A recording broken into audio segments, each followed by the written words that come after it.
Día 15 de febrero, San Claudio de la Colombière, del año 1682. En la Iglesia Católica hay 12 santos que se llaman Claudio, y este es el más moderno. Tiene el honor de haber sido el director espiritual de la gran propagadora de la devoción al Sagrado Corazón de Jesús, Santa Margarita María Alacoque. Nació cerca de Lyon, en Francia, en 1641. De familia muy piadosa y acomodada. Al principio sentía mucho temor de entrar a una comunidad religiosa, pero llevado a estudiar a un colegio de los padres jesuitas, adquirió un enorme entusiasmo por esta comunidad y pidió ser admitido como religioso jesuita.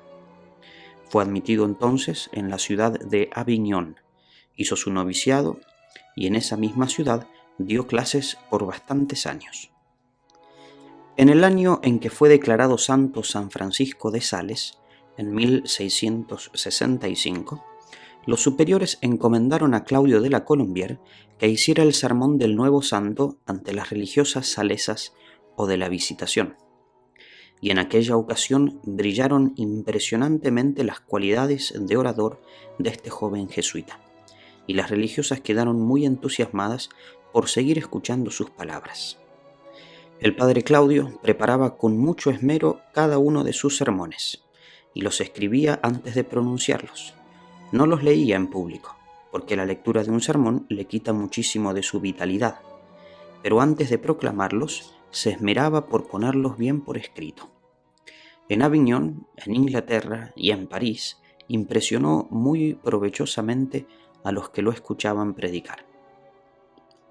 Uno de los más provechosos descubrimientos de su vida fue el de la devoción al Sagrado Corazón de Jesús, tomado de las revelaciones que recibió Santa Margarita.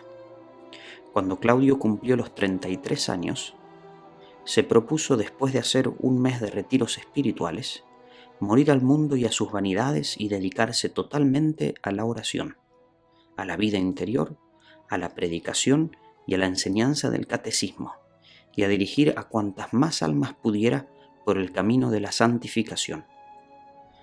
En 1675, el padre Claudio fue nombrado superior del Colegio de los Jesuitas en Paray-le-Monial, la ciudad donde vivía Santa Margarita. Esta santa se encontraba en un mar de dudas y no hallaba un director espiritual que le lograra comprender. Le había contado a un sacerdote las revelaciones y apariciones que le había hecho el Sagrado Corazón de Jesús, pero aquel sacerdote, que sabía poco de mística, le dijo que todo eso era un engaño del demonio. Entonces ella se dedicó a pedirle a nuestro Señor que le enviara un santo y sabio sacerdote que la comprendiera, y su oración fue escuchada. Escribe así Santa Margarita: el padre Claudio vino a predicarnos un sermón, y mientras él hablaba, oí en mi corazón que Jesucristo me decía: he aquí el sacerdote que te he enviado. Después del sermón fui a confesarme con él, y me trató como si ya estuviera enterado e informado de lo que me estaba sucediendo. En la segunda confesión que hice con él, le informé que yo sentía una gran aversión y repugnancia a confesarme, y me dijo que me felicitaba por esto, pues con vencer la tal aversión podía cumplir el mandato de Jesús que dice: el que quiere seguirme, que se niegue a sí mismo.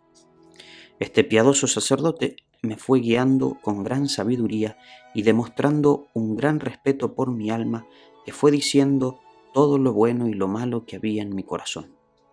Y con sus consejos me consoló muchísimo. Me insistía continuamente que aceptara cada día el que se cumpliera en mí todo lo que la santa voluntad de Dios permitiera que me sucediera, y me enseñó a apreciar los dones de Dios y a recibir las comunicaciones divinas con fe y con humildad. Claudio no solo dirigió espiritualmente a la santa que el Sagrado Corazón escogió para hacerle sus revelaciones, sino que dedicó toda su vida restante y sus muchas energías en propagar él también por todas partes la devoción del Sagrado Corazón de Jesús. Fue enviado el santo sacerdote a Inglaterra, y allí, como predicador de los altos empleados del gobierno, logró muchas conversiones de protestantes hacia el catolicismo. Su tema favorito era la devoción al Sagrado Corazón. Pero los protestantes, que eran muy poderosos en aquel país, le inventaron toda clase de calumnias y obtuvieron que fuera puesto preso y condenado a muerte. Solo la intervención del rey Luis XIV de Francia logró que no lo mataran. Pero los meses pasados en la prisión lo destruyeron casi por completo en su salud. Fue expulsado entonces de Inglaterra a Paray-le-Monial, la ciudad desde donde se propagó a todo el mundo la devoción al corazón de Jesús. Santa Margarita le anunció que él moriría en aquella ciudad, y así sucedió, el día 15 de febrero del año 1682. Santa Margarita recibió una revelación en la cual se le decía que el padre Claudio estaba ya en el cielo. Y el Papa Juan Pablo II lo declaró santo en el año 1992. Pidamos entonces en este día, por intercesión de San Claudio de la Colombier, crecer en la devoción al Sagrado Corazón de Jesús.